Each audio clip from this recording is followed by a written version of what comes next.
여랑여랑 이민찬 기자 함께하겠습니다. 자, 첫 번째 주제 보시죠. 자, 오늘 정치권 톱 뉴스는 아무래도 안철수 국민의당 대표의 서울시장 보궐선거 출마 선언인데요. 지금 김종인 위원장하고 뭔가를 시작해야 되는 상황인 거죠?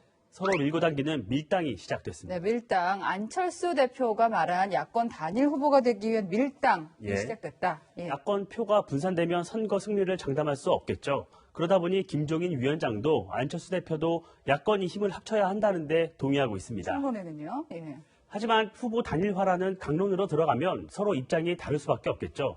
안 대표는 김 위원장과도 만날 수 있다 이렇게 밝혔는데 김 위원장은 아직 공식 반응을 내놓지 않고 있습니다. 다만 한 언론 인터뷰에선 안 대표를 두고 여러 출마자 중 한 명일 뿐이라며 안 대표로 쏠리는 관심에 견제구를 던졌습니다. 네.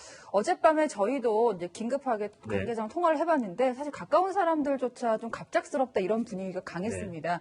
야권 단일화한다고 하는데 그 구체적인 뭐 방식 염두에 둔 게 있을까요? 안 대표는 후보 단일화를 위해 어떤 방식도 마다하지 않겠다면서도 공정 경쟁이라는 단서를 달았습니다. 저는 유불리 따지지 않겠습니다. 공정 경쟁만 된다면 어떤 방식도 좋습니다. 이길 수 있는 최선의 방법을 강구해 보겠습니다. 국민의힘 경선 준비위가 만든 경선 룰을 보면 국민의힘 당원 의견을 20% 반영하게 돼 있는데요. 그러면 안 대표에겐 불리할 수밖에 없겠죠. 안 대표 측은 지난 2011년 민주당이 서울시장 선거에서 당내 경선을 거친 뒤에 무소속 박원순 후보와 단일화를 했던 순차 경선 방식을 염두에 둔 것으로 전해집니다. 오늘까지의 분위기를 보면 국민의힘 지도부가 어떤 조율을 거친 것 같진 않은데 지금 뭐 원샷 경선을 해야 된다 아니면 안 대표가 입당해야 된다 이 국민의힘에서는 여러 얘기가 나오더라고요. 맞습니다. 국민의힘의 의석 103석이죠. 국민의당은 3석입니다. 그래서 국민의힘 내부에선 안 대표가 입당해서 함께 경선을 치르는 게 맞다는 얘기가 나옵니다. 안 대표 스스로도 열린 마음이라며 가능성을 열어뒀는데요. 오신환 전 의원은 안철수, 금태섭, 국민의힘 모든 후보들이 범야권 공동 경선을 치르자고 제안했습니다. 단일화 논의가 본격화하면서 국민의힘 서울시장 후보군인 오세훈, 나경원 전 의원의 출마 결정은 다소 늦춰질 가능성이 있습니다. 자, 어쨌든 서울시장 보궐선거 판이 커졌습니다. 대선 주자급인 안철수 대표가 뛰어든 건데 여당의 셈법도 좀 복잡해지잖아요. 맞습니다. 민주당은 냉소적인 반응을 보이면서도 인물난에 고심하고 있는데요. 이 때문에 박영선 장관 출마설이 힘을 받고 있습니다. 하지만 개각 등과 맞물려 있어 변수가 많은 상황이죠. 일각에선 재신임 요구를 받고 있는 추미애 장관의 출마설도 나오고 있습니다. 네, 앞으로의 경우의 수가 굉장히 많을 것 같습니다. 다음 주제 보겠습니다. 자가격리 사각지대. 자, 권덕철 복지부 장관 후보자 얘긴데요. 자가격리를 위반했다는 비판이 국민의힘에서 나왔죠. 네, 권 후보자가 한국보건산업진흥원장이던 지난 10월인데요. 아랍에미리트로 출장을 다녀왔습니다.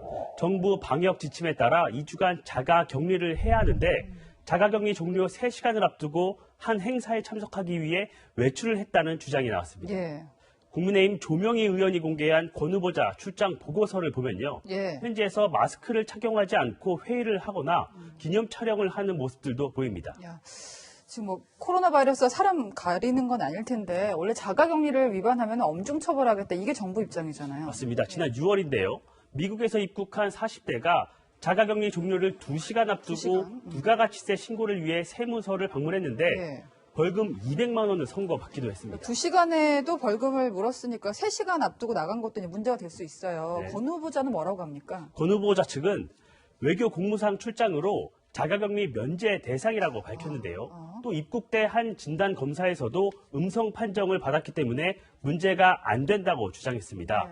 하지만 온라인에선 공무 출장은 코로나에 안 걸리나 복지부 장관 후보자가 노마스크라니 등 비판이 쏟아졌습니다.